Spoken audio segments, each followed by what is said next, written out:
बच्चे एक्सरसाइज 1.3 की बात करते हैं। फर्स्ट क्वेश्चन √5 आप कर चुके हैं। सेकंड की बात करते हैं। सेकंड में आपसे कहा गया है प्रूव दैट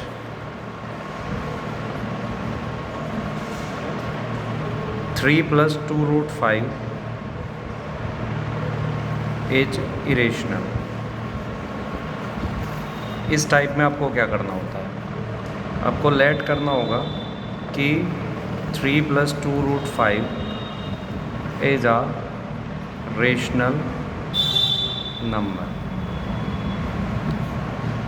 हो गया इन सिंपलेस्ट फॉर्म A/B। लिख दो या मत लिखो, एक ही बात। That is 3 plus two root five equal to A/B हो जाए तो 2 रूट फाइव इक्वल टू हो जाएगा 3 को इधर ले जाओ A/B माइनस 3, तो रूट फाइव इक्वल टू हो जाएगा 1/2 A/B माइनस 3। हो गया। अब ज़रा ध्यान दें बच्चे, आपने इसे इरेशनल प्रूव करना था तो आपने इसे रेशनल कंसिडर किया A/B के इक्वल। ये बात समझने वाली है, ध्यान देना। तो आपने यहाँ से रूट फाइव की वैल्यू निकाल ली, ये आ गई here 1/2 A/B minus 3 is a rational number. कैसा नंबर है? Rational number. So √5 is also rational. √5 भी रेशनल हो जाएगा क्योंकि ये दोनों इक्वल है, बट √5 इज इरेशनल। √5 कैसा नंबर होता है? इरेशनल होता है। So by contradiction 3 plus two root five be irrational. आप लोगों की कुछ भी समझ में नहीं आया मैंने क्या कह दिया, ध्यान से सुनो बच्चे। मुझे इसे इरेशनल प्रूव करना है। मुझे पता है रूट ऑफ प्राइम हमेशा इरेशनल होता है, कल प्रूव किया था तो हमने इसे रेशनल मान लिया A/B की फॉर्म में। तो यहाँ से हमने पहले 3 को इधर लेके चले गए, फिर 2 को, तो √5 को सेपरेट कर दिया। तो ये जो इधर वाला पोर्शन है ये रेशनल है और ये इसके इक्वल है, तो इसका मतलब √5 भी रेशनल होगा, बट √5 कैसा होता है? इरेशनल। और ये कह रहा है √5 रेशनल होगा, तो इसका मतलब कंट्राडिक्शन होगी। तो कंट्राडिक्शन होने का मतलब ये इरेशनल।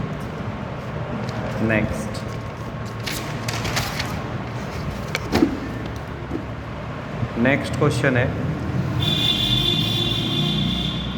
1/√2। इसे आप रेशनलाइज कर लो, √2 से ऊपर नीचे मल्टीप्लाई, तो ये 1/2 √2 हो जाएगा। Let 1/2 √2 is a rational number in simplest form A/B B not equal to 0, that is √2/2 equal to हो जाएगा A/B, तो √2 इक्वल टू हो जाएगा 2A/B।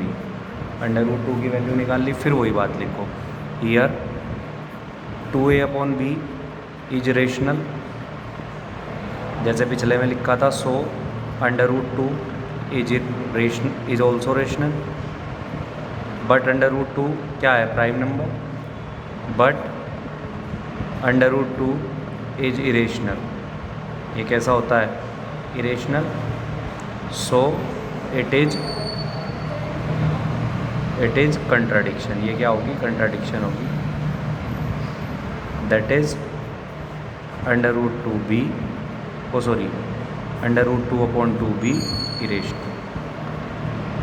ज़्यादा समझना चाहते हो तो ज़रा यहाँ आ जाओ, NCERT में एक एग्जाम्पल है।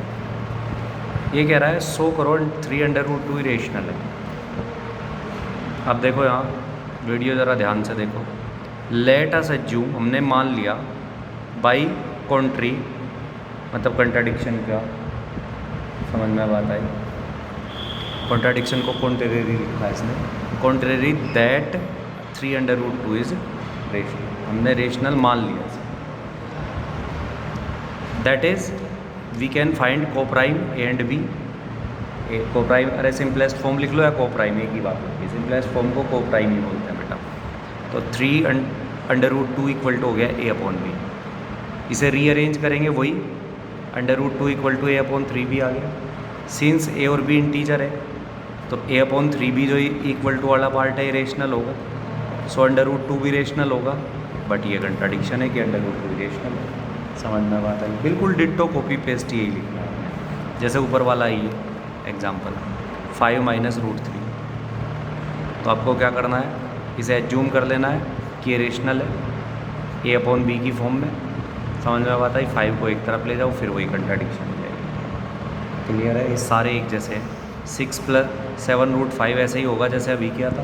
अरे यही तो है, 3√2 और 7√5 एक ही तो बात है। 6 + √2 भी ऐसा ही होगा। अब लास्ट एक्सरसाइज में चलते हैं।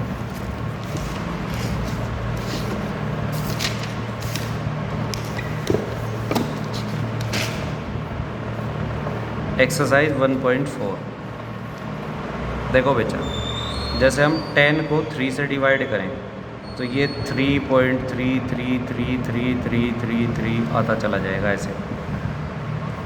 ये डॉट डॉट लगने का मतलब है ये नॉन टर्मिनेटिंग है, नॉन टर्मिनेटिंग। मान लो 10 को हम 4 से डिवाइड करें तो ये 2.5 आ जाएगा, तो ये क्या है, टर्मिनेटिंग। अब ये दोनों तो हमने किया है डिवीज़न करके, मतलब हमने 10 को डिवाइड करके देखा, 3 से 10 को डिवाइड करके देखा, 4 से एंड किया तो टर्मिनेटिंग, एंड नहीं किया तो नॉन टर्मिनेटिंग। लेकिन विदाउट डिवीज़न हम ये कैसे पता करेंगे कि ये नॉन टर्मिनेटिंग है या टर्मिनेटिंग है? तो ध्यान रखना,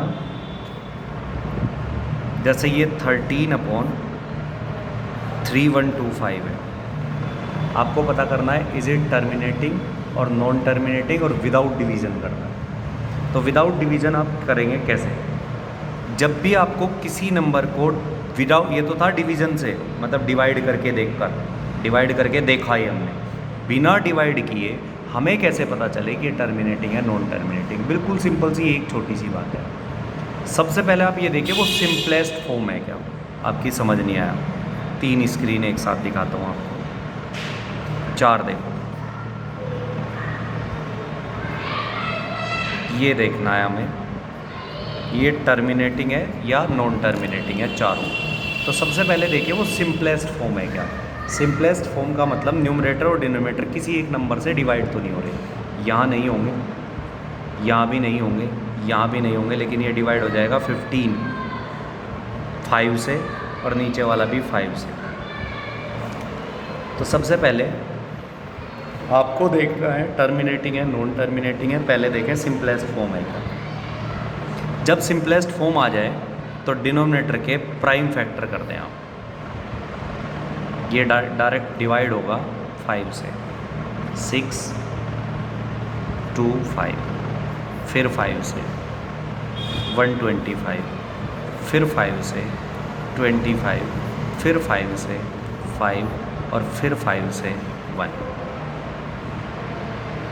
तो ये हो गया 3125 इक्वल टू 5 की पावर 5। इसे भी कर लेते हैं, 8 को 4, तो ये हो गया 8 इक्वल टू 2 की पावर 3, 4 5 5, ये 5 से डिवाइड होगा। अब 7 से, तो 4 5 5 इक्वल टू हो गया 5 × 7 × 30, ये 320। 2 से हो जाएगा पहले, तो पहले 2 से करते हैं, जब 2 से ना हो तब 3 से, जब 3 से ना हो तब 5 से। प्राइम फैक्टर तो आने चाहिए आपसे, 80 40 20 10 5, तो ये हो गया 320 इक्वल टू 2 कितनी बार आया, 1 2 3 4 5 6, तो 2 की पावर 6 5 की पावर 1। अब देखो ध्यान से, ये है टर्मिनेटिंग। अभी बता रहा हूँ कैसे। ये है नॉन टर्मिनेटिंग, सॉरी ये भी है टर्मिनेटिंग, ये है नॉन टर्मिनेटिंग और ये है टर्मिनेटिंग। अब कैसे होता है? अगर सिंपलेस्ट फॉर्म में डिनोमिनेटर के प्राइम फैक्टर 2 और 5 हैं, इसमें 5 आया, इसमें 2 आया, इसमें 2 और 5 आया, तो वो तो होते हैं टर्मिनेटिंग।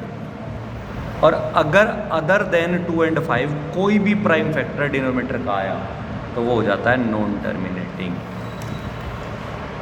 अगर डिनोमिनेटर के प्राइम फैक्टर 2 या 5 हो, 2 कितनी बार आए, 5 कितनी बार आए, कोई बात नहीं है, तो है टर्मिनेटिंग। और अगर 2 और 5 को छोड़कर कुछ और प्राइम फैक्टर आ गया तो आप तुरंत लिख देंगे नॉन टर्मिनेटिंग। डेफिनेशन लिख देता हूँ, चलो। If in the simplest form denominator b represent in the form of 2 की पावर m मल्टीप्लाई 5 की power n, then number is known as terminating decimal expansion। अगर सिंपलेस्ट फॉर्म में डिनोमिनेटर रिप्रेजेंट किया जा सके 2 की पावर m इंटू 5 की power n में, तो आप उसे क्या कहेंगे? Terminating decimal expansion. नेक्स्ट चलते हैं, फिर 4 स्क्रीन देख लें आप एक साथ। 29/343, 23/2 की पावर 3 मल्टीप्लाई 5 की पावर 2, 129/2 की पावर 2, 5 की पावर 7, 7 की पावर 5, 6/15। सबसे पहले देखिए कि ये आपका जो आपको दिया गया है, क्या ये सिंपलेस्ट फॉर्म है? न्यूमरेटर डिनोमिनेटर सिंपलेस्ट फॉर्म है, सिंपलेस्ट है, सिंपलेस्ट है। ये सिंपलेस्ट नहीं है, इसे हम डिवाइड करेंगे किससे? 2, 3 से। 3 2 जा और 3 5 जा, तो इसे पहले सिंपलेस्ट फॉर्म में बनना। अब ये देखना है, तो 343 के फैक्टर करो। ये 2 से डिवाइड नहीं होना, 3 से भी नहीं होना, 5 से भी नहीं होना, ये डायरेक्ट 7 से डिवाइड होगा, फिर 7 से होगा। हाँ जी, तो 343 इक्वल टू आप लिख सकते हैं 7 की पावर 3, नॉन टर्मिनेटिंग हो गया। रीज़न कुछ भी आया अदर देन 2 और 5 तो नॉन टर्मिनेटिंग। इसमें फैक्टर करने ही नहीं, डायरेक्ट टर्मिनेटिंग है। ये देखो 7 आ रहा है, नॉन टर्मिनेटिंग, नॉन टर्मिनेटिंग। और इसमें खाली डिनोमिनेटर का प्राइम फैक्टर 5 है तो ये टर्मिनेटिंग। हाँ जी, हाँ जी। नेक्स्ट चलते हैं, आपको समझ आ रहा होगा। 35/50 देखो 77/210। ये सिंपलेस्ट फॉर्म नहीं है, 5 से डिवाइड होकर 7/10 बचा, और 10 इक्वल टू लिख सकते हैं 2 × 5, तो टर्मिनेटिंग है। ये भी सिंपलेस्ट फॉर्म नहीं है, 7 से डिवाइड करके 11/30 आएगा। 30 को प्राइम फैक्टर दें हम, 2 से 15 टाइम, 3 से 5 टाइम, 5 से 1 टाइम, तो 30 इक्वल टू 2 की पावर 1, 3 की पावर 1, 5 की पावर 1, तो इसमें 3 आ गया, नॉन टर्मिनेटिंग। हाँ जी। अब क्वेश्चन नंबर 2 पे चलिए आप।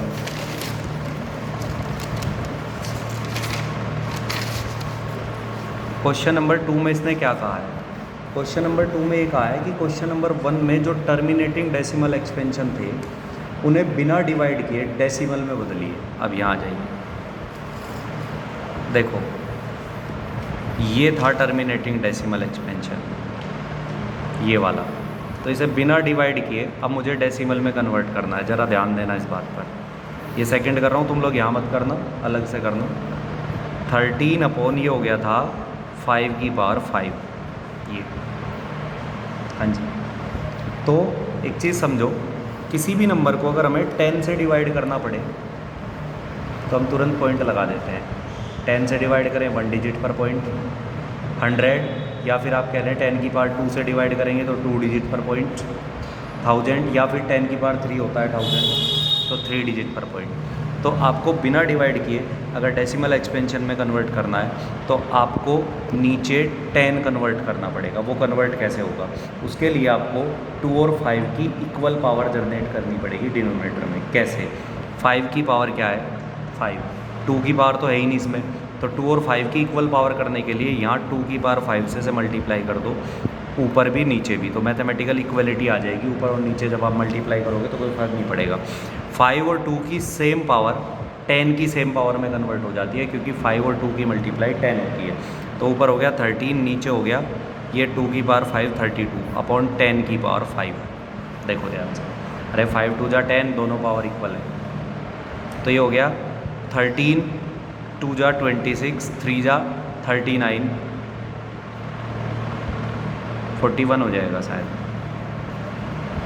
देखो 13 2 जा 26, 13 3 जा 49 और 2 कैरी किया था तो 41 हो गया ये, अपॉन 10 की पावर 5। 10 की पावर 5 का मतलब है डिजिट 5 पर लगेगा, पॉइंट 5 डिजिट पर। 3 तो ये रही, 1 2 0 लगा के यहाँ पॉइंट लगा दें आप, आंसर आ गया।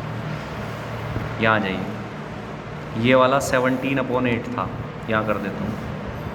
17/8 का मतलब था 2 की पावर 3, तो 2 और 5 की पावर इक्वल करनी है, तो इसे 2 की पावर 3 है तो पावर इक्वल करने के लिए 5 की पावर 3 से मल्टीप्लाई कर दें।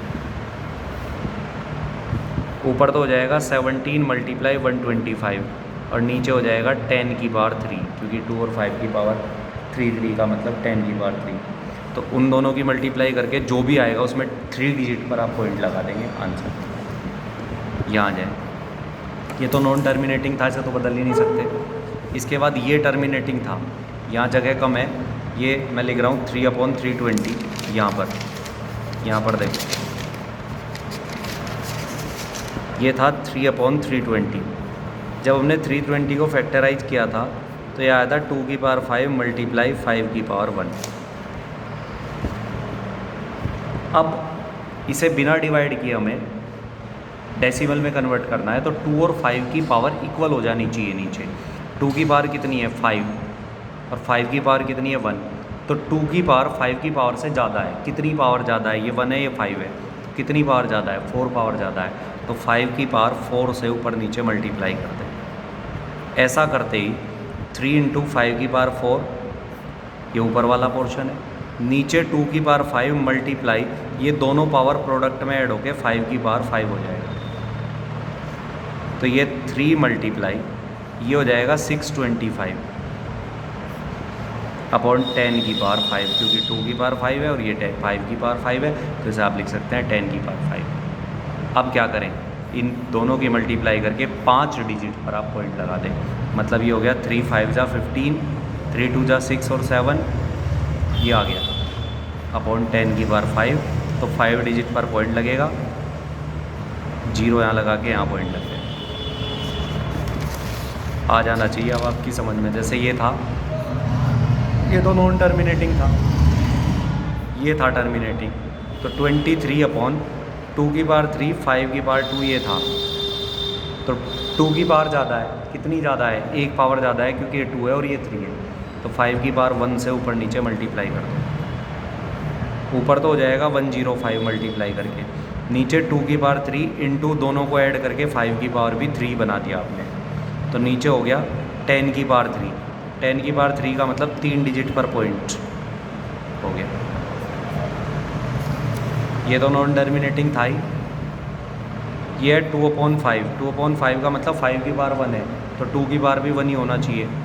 ये मल्टीप्लाई कर दिया, तो ऊपर 4 हो गया, नीचे 10 हो गया। एक ही 10 हुआ ना, तो 0.4 आ गया भाई।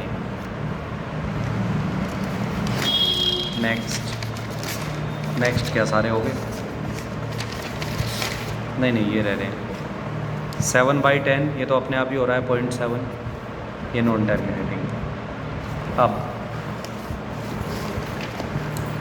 आपको इनमें से बताना है कौन सा रेशनल है और कौन सा इरेशनल है। देखो बेटा, इरेशनल आपने 9th में पढ़ा था, नॉन टर्मिनेटिंग होना चाहिए और नॉन रिपीटिंग होना चाहिए। ये तो टर्मिनेटिंग है, तो ये तो रेशनल है। ये रिपीटिंग है, जिसके ऊपर बार लगता है वो रिपीटिंग होता है, ये भी रेशनल है। ये देखो, ये नॉन टर्मिनेटिंग है, नॉन टर्मिनेटिंग का मतलब लास्ट में डॉट डॉट लग रहे हैं, और नॉन रिपीटिंग है, पॉइंट के बाद देखो रिपीटेशन नहीं है, 1 2 0, फिर 1 2 0 0, फिर 1 2 0 0। मैं क्या कहना चाह रहा हूँ, देखो अगर मैं ये लिख दूँ 0.43 43 43 43 डॉट डॉट लगा दो, ये नॉन टर्मिनेटिंग तो है लेकिन ये रिपीटिंग है, तो ये रेशनल है। कैसा है ये? रेशनल। इरेशनल वो होता है जो नॉन टर्मिनेटिंग भी हो और नॉन रिपीटिंग भी हो, यानी कि डिजिट का सेम रिपीटेशन ना हो रहा हो। जैसे 1 2 3 1 2 3 1 2 3 ऐसे लिख दूँ मैं, तो ये रेशनल है। रीज़न, ये नॉन टर्मिनेटिंग तो है लेकिन ये रिपीटिंग है। नॉन टर्मिनेटिंग भी होना चाहिए, नॉन रिपीटिंग, मतलब 1 2 3, फिर लिख दूँ 1 2 5, फिर लिख दूँ 1 7, फिर 8, फिर 9 7। अब ये इरेशनल हो गया। रीज़न, ये नॉन टर्मिनेटिंग भी है, डॉट डॉट लग रहे हैं, और नॉन रिपीटिंग भी। आ गया हूँ आपके साथ, चैप्टर ख़त्म हो जाता है सर। नेक्स्ट चैप्टर कल स्टार्ट करते हैं।